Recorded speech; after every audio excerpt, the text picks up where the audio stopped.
Hi, my friends. I have another story for you. This one is Library Lion by Michelle Knudsen, illustrated by Kevin Hawks.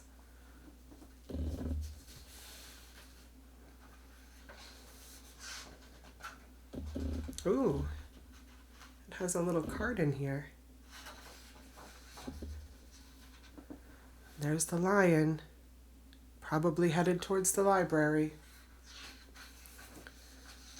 Library Lion.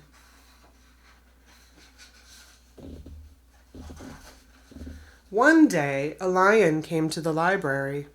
He walked right past the circulation desk and up into the stacks. Mr. McBee ran down the hall to the head librarian's office. "Miss Merriweather," he called. "No running," said Miss Merriweather without looking up. "But there's a lion," said Mr. McBee, "in the library." "Is he breaking any rules?" asked Miss Merriweather. She was very particular about rule breaking. "Well, no," said Mr. McBee.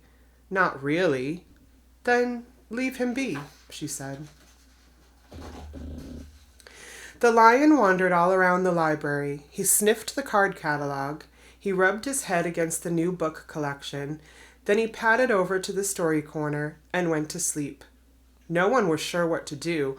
There weren't any rules about lions in the library. Soon it was time for story hour. There weren't any rules about lions at story hour either.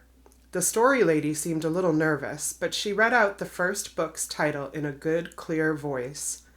The lion looked up. The story lady kept reading. The lion stayed for the next story, and the story after that. He waited for another story, but the children began to walk away. "Story hour is over," a little girl told him. "It's time to go." The lion looked at the children. He looked at the story lady. He looked at the closed books. Then he roared very loud. "Roar!" Miss Merriweather came striding out of her office. "Who is making that noise?" she demanded. "It's the lion," said Mr. McBee.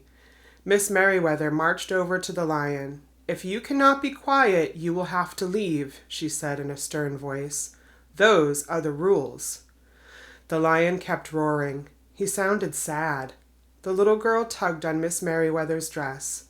"If he promises to be quiet, can he come back for story hour tomorrow?" she asked. The lion stopped roaring. He looked at Miss Merriweather. Miss Merriweather looked back. Then she said, "Yes, a nice, quiet lion would certainly be allowed to come back for story hour tomorrow." "Hooray!" said the children. The next day, the lion came back. "You are early," said Miss Merriweather. "Story hour is not until 3 o'clock." The lion did not budge. "Very well," said Miss Merriweather. "You might as well make yourself useful." She sent him off to dust the encyclopedias until it was time for story hour. The next day, the lion came back early, or came early again. This time, Miss Merriweather asked him to lick all the envelopes for the overdue notices.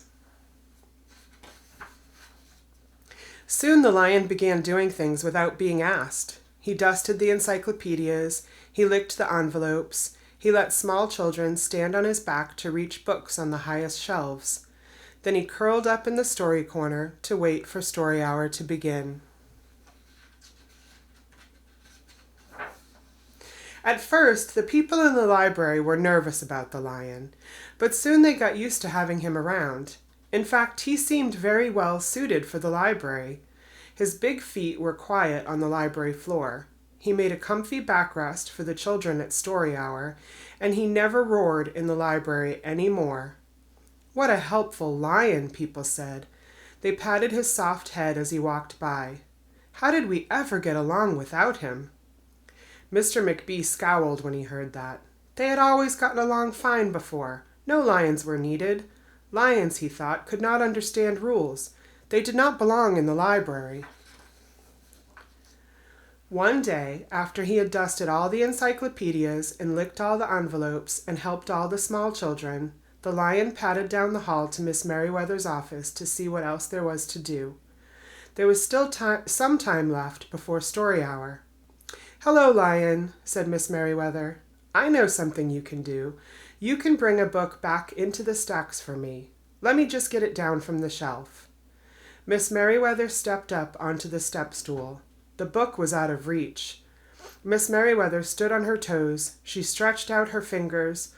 "Almost there," she said.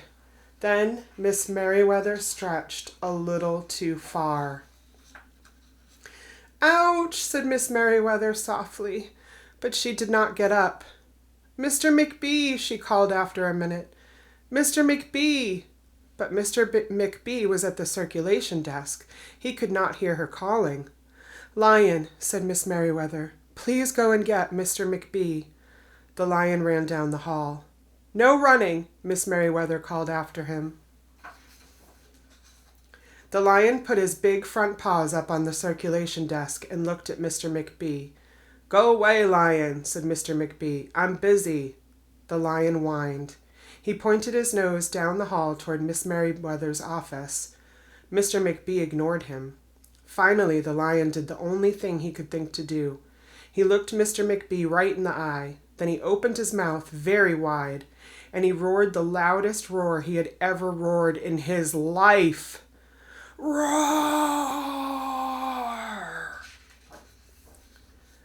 Mr. McBee gasped. "You're not being quiet," he said to the lion. "You're breaking the rules." Mr. McBee walked down the hall as fast as he could. The lion did not follow him. He had broken the rules. He knew what that meant. He hung his head and walked toward the doors. Mr. McBee did not notice. "Miss Merriweather!" he called as he walked. "Miss Merriweather! The lion broke the rules! The lion broke the rules!" He burst into Miss Merriweather's office. She was not in her chair. "Miss Merriweather?" he asked. "Sometimes," said Miss Merriweather from the floor behind her desk. "There is a good reason to break the rules, even in the library. Now please, go call a doctor. I think I've broken my arm." Mr. McBee ran to call a doctor. "No running," Miss Merriweather called after him. The next day, things were back to normal. Almost. Miss Merriweather's left arm was in a cast. The doctor had told her not to work too hard. "I will have my lion to help me," Miss Merriweather thought. But the lion did not come back to the library that morning. At 3 o'clock, Miss Merriweather walked over to the story corner. The story lady was just beginning a story for the children. The lion was not there.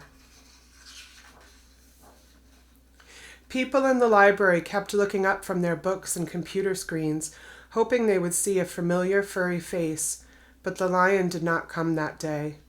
The lion did not come the next day either, or the day after that. One evening, Mr. McBee stopped by Miss Merriweather's office on his way out. "Can I do anything for you before I go, Miss Merriweather?" he asked her. "No, thank you," said Miss Merriweather. She was looking out the window. Her voice was very quiet, even for the library. Mr. McBee frowned as he walked away. He thought there probably was something he could do for Miss Merriweather after all. Mr. McBee left the library, but he did not go home. He walked around the neighborhood. He looked under cars. He looked behind bushes. He looked in backyards and trash cans and tree houses. Finally, he circled all the way back to the library. The lion was sitting outside, looking in through the glass doors. "Hello, Lion," said Mr. McBee. The lion did not turn around. "I thought you might like to know," said Mr. McBee, "that there's a new rule at the library. No roaring aloud unless you have a very good reason. Say, if you're trying to help a friend who's been hurt, for example." The lion's ears twitched. He turned around, but Mr. McBee was already walking away. The next day, Mr. McB walked down the hall to Miss Merriweather's office. "What is it, Mr. McB?" asked Miss Merriweather in her new, sad, quiet voice.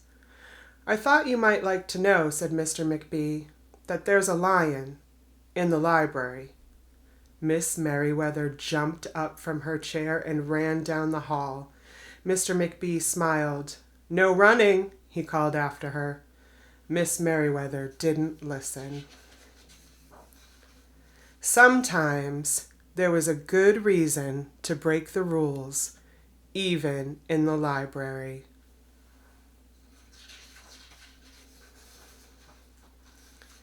The end.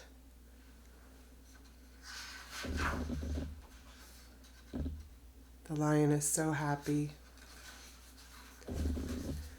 So sometimes it is okay to break the rules if you're trying to help someone. And sometimes we can change our mind about things, like Mr. McB changed his mind about the lion. So, I love you, my friends. Have a great day, and I'll read to you again soon. Bye for now.